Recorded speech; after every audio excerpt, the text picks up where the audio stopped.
السلام عليكم ورحمة الله وبركاته. ازيكم عاملين ايه؟ يا رب تكونوا بخير. النهاردة جاية اكلمكم عن هاند بلندر براون، ده المالتي كويك 9. قبل ما نبدأ الفيديو عايزاكم ما تنسوش تعملوا لايك وشير وسبسكرايب وتفعلوا الجرس، وتعالوا اوريكم الهاند بلندر من جوه وبيجي معاه ايه. اول حاجة عايزة اكلمكم عنها هي الموتور بتاعه.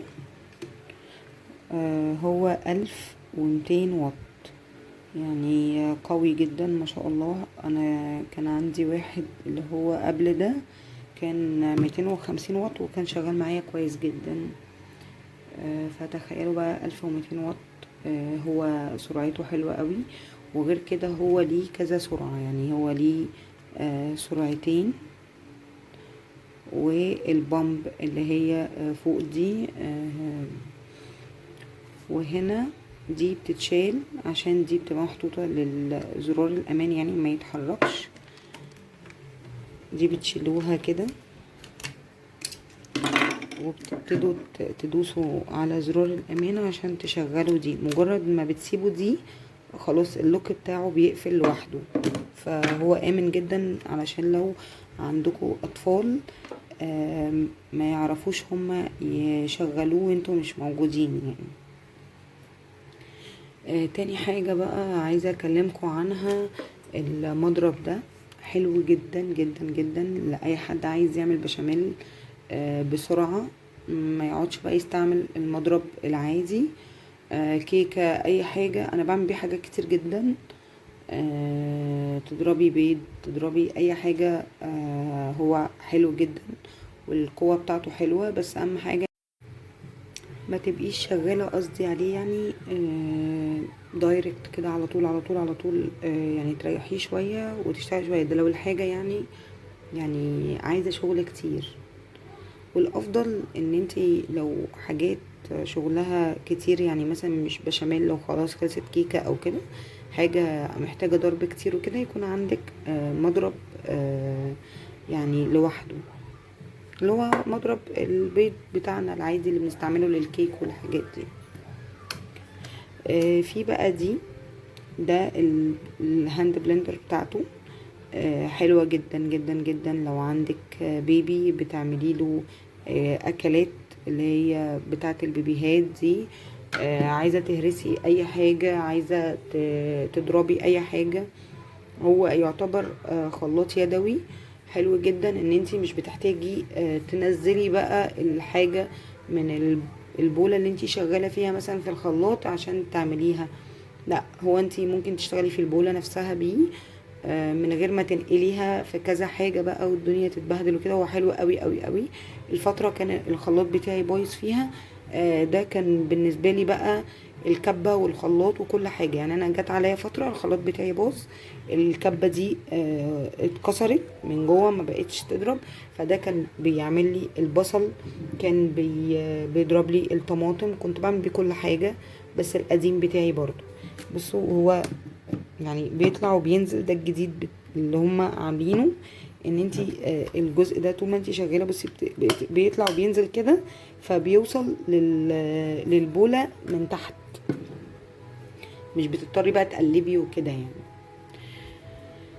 في كمان جاي معاه الحاجات دي للبشر والتقطيع والحاجات دي كلها حلوة جدا برضو، بتتركب هنا، ودي برضو بتتركب في الكبة الكبيرة علشان نركب دي ونستخدم بقى اي سلاح من الاسلحة دي.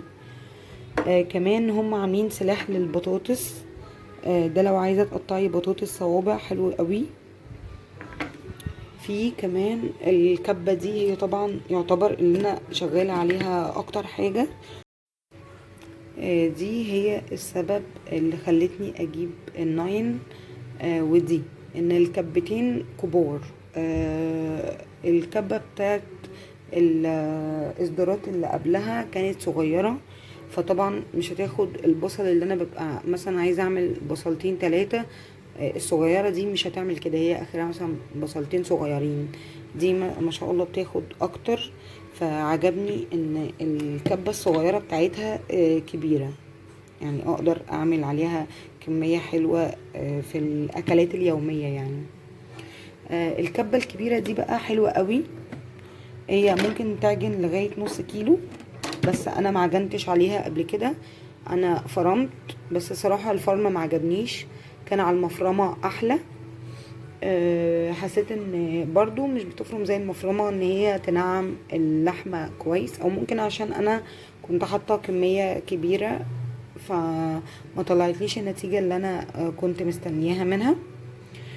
ده السلاح بتاع العجن بتاع الكبة الكبيرة، وده سلاح الفرم والتقطيع وكده. هي حلوة جدا لو انت عندك عايزة تفرمي توم، تبقى تحفة جدا. بتفرمي توم بكميات كبيرة في وقت قليل جدا، يعني ممكن على مرتين تكوني مخلصة كمية كبيرة من التوم. دي بصوا، وانا بغسلها نسيت خالص ان هي فيها حاجة بتتشيل يعني، فقلبتها اتكسرت، فخلوا بالكم من الحاجات دي.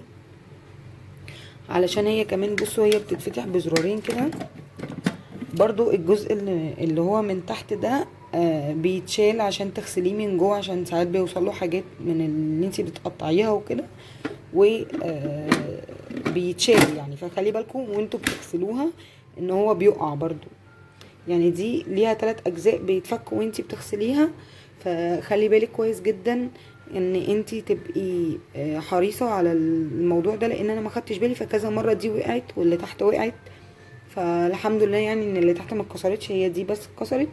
وقطع غيار اي حاجة في براون بتبقى موجودة على نون، على امازون، على اي حاجة، يعني المضرب ده برضو بيتفك، لو الجزء ده المضرب ده بيتفك كده، لو الجزء ده باظ عندك هتلاقي قطع غيار ليه في امازون دي مثلا، بعد الشر يعني حصل لها اي حاجة عندك برضو ليها قطع غيار نفس النظام دي، اي قطعة حتى لو بسيطة هتلاقوها موجودة على امازون ونون، وفي كمان التوكيل بتاعهم طبعا بيبقى عندهم قطع الغيار بتاعتها.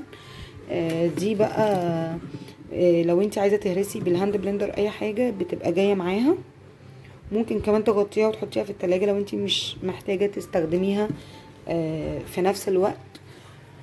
فهو حلو جدا جدا، استخداماته كتير قوي. انا جربته بقالي سنتين او سنتين ونص ويمكن اكتر، هو معايا بقاله كتير.